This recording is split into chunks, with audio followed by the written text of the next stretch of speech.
to preach about Saul and David, and there's a lot there, and I don't know if I could preach up here every Wednesday from now on and cover everything, but I'm going to try my best to at least make a dent at it, I guess. So I'm going to start a little commentary, I guess. So I've learned a lot from this, and so when you hear about David, you learn about all the horrible stuff he did also. You know, he set up Bathsheba's husband to die, so basically was a murderer.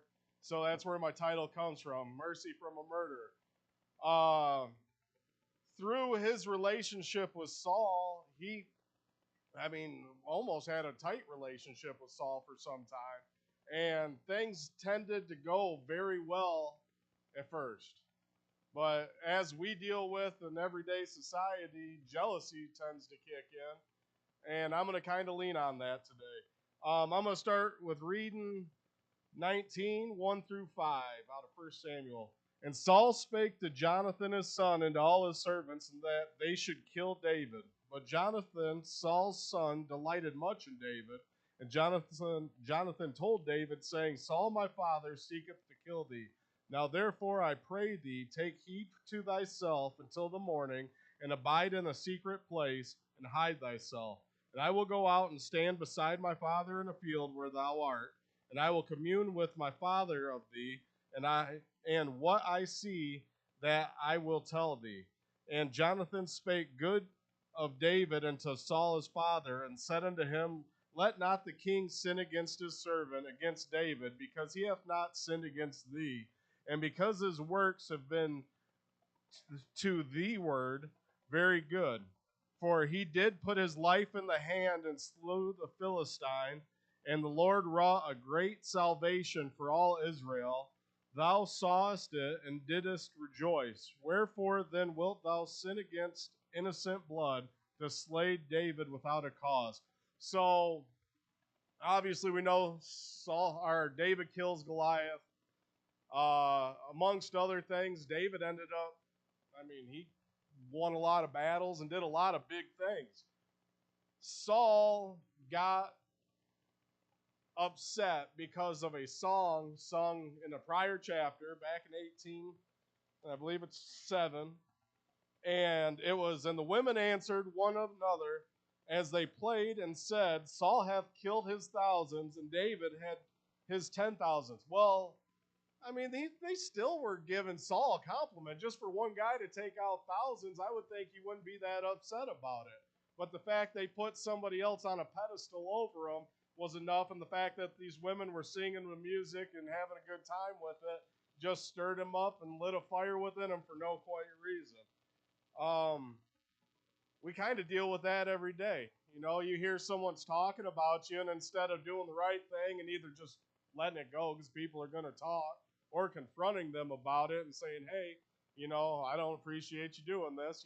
Let's get over it and move forth like adults, even when we're not. It doesn't work that way. People tend to just, so-and-so said this about me. Hey, did you hear about? And that's not where we ought to be. And obviously with what we're going through in Romans, it ties right in with the whispering side of things. I'm going to do a little more reading. 1 Samuel 20, 1 through 4. And David fled. So there's a reason I got into this. This doesn't necessarily tie in, but I learned something here. So, and David fled from Naioth into Ramah, and came and said before Jonathan, What have I done? What is mine iniquity? And what is my sin before thy father, that he seeketh my life? And he said unto him, God forbid, thou shalt not die. Behold, my father will do nothing, either great or small, but that he will show it. And why should my father hide this thing from me? It is not so. And David sware moreover, and said, Thy father certainly knoweth that I have found grace in thine eyes. And he saith, Let not Jonathan know this, lest he be grieved. But truly as the Lord liveth, as thy soul liveth, there is but a step between me and death. Then Jonathan said unto David, Whatever thy soul desireth, I will even do it for thee. So Saul's own son, in a time where kings were well known for being very ruthless, and Saul actually lived up to that time and time. And Jonathan put his neck out on the line for David, who was much older than Jonathan. I don't know an exact distance, but there's an age gap there. But he went out and he made amends and kind of tried to look out for him. And then once he couldn't make amends for him with his father, he warned David and was kind of playing the in-between guy to try to keep him out of harm's way. It's almost playing chess, and you just keep bouncing someone around, your queen around the board, so that way no one can get to her. Well, it doesn't always last for long. So in 2016, Jonathan made a covenant with the house of David, saying, "Let the Lord even require it at the hand of David's enemies." So Jonathan said, "This is going to be it. You know, no matter what happens, you and I are going to always have a solid relationship."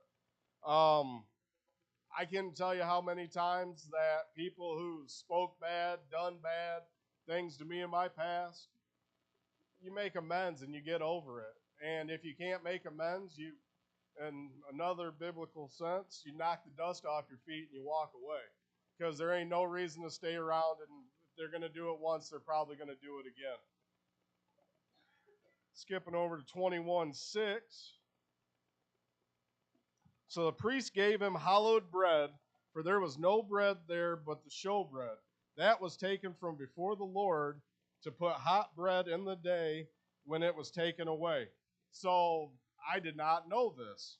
In Matthew 12:3-4, I'm going to read this one off the board so I don't have to flip to it. But he said unto them, "Have ye not read what David did when he was hungered, and they that were with him? How he entered the house of God and did eat the showbread, which was not lawful for him to eat, neither for them which were with him, but only for the priest."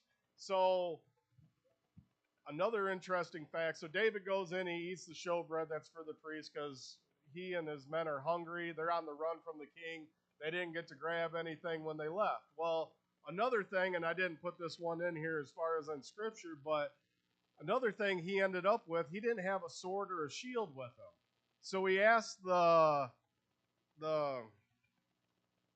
I'm just going to use preacher in this point because now I can't think of the word, but asked the preacher, do you have any weapons in here? And what he ends up with is the same sword that he slayed Goliath with, Goliath's sword. That was the only weapon in the whole place. And I was like, man, what is the chance that this happens elsewhere? The sword kind of goes, it gets lost for a while. And then it ends up back in David's hands when he doesn't have a weapon to defend himself against another giant, which was the king Saul at that point.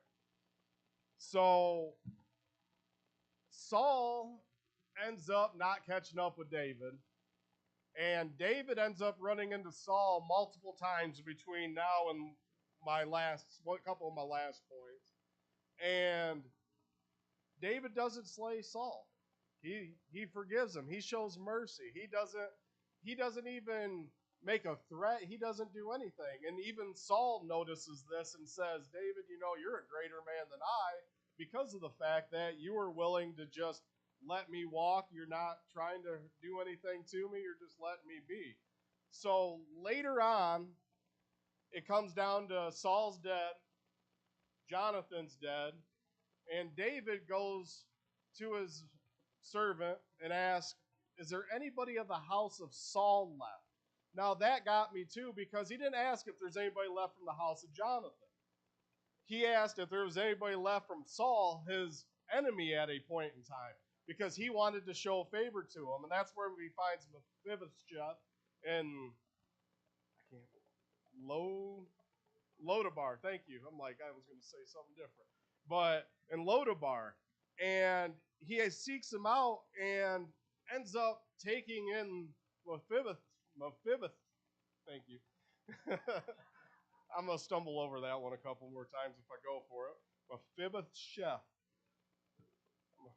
And you know what's funny is I sat there and practiced this, and I came out every time just fine. but he shows him favor, and he ends up eating at the king's table, and he takes good care of him, and he hides his misformity, because when there was a siege on the castle and Saul was still king, everybody knows the story, but the nurse or whatever, the caretaker, stumbles and ends up dropping him, and it breaks his legs, so he ends up maimed for his whole life. And probably never knew the ease that he ended up finding when David took him over. When David invited him over and said, "Hey, I got a spot at my table for you." So I'm going to end in Romans, because we're there.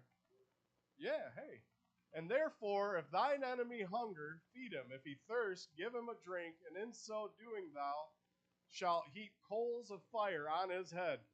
We should go out of our way to, I don't like the term kill with kindness, because kill ain't right. But at the same point, we should make somebody so uncomfortable because we're being nice to them when they know they've wronged us. And Mephibosheth, that one came out a little better.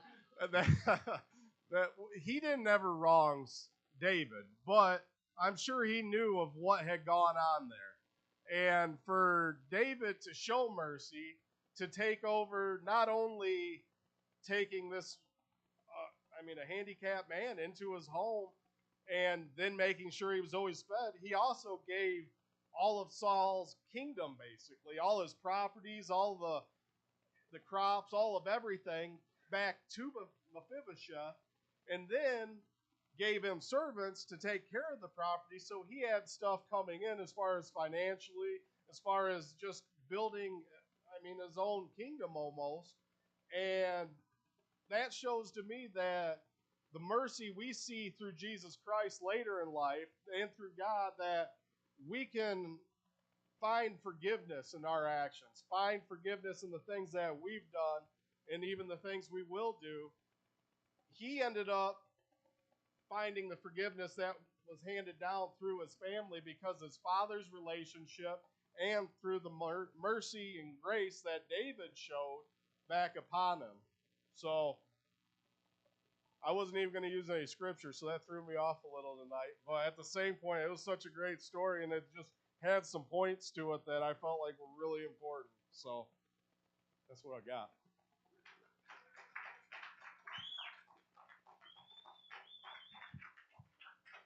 All right. That was pretty.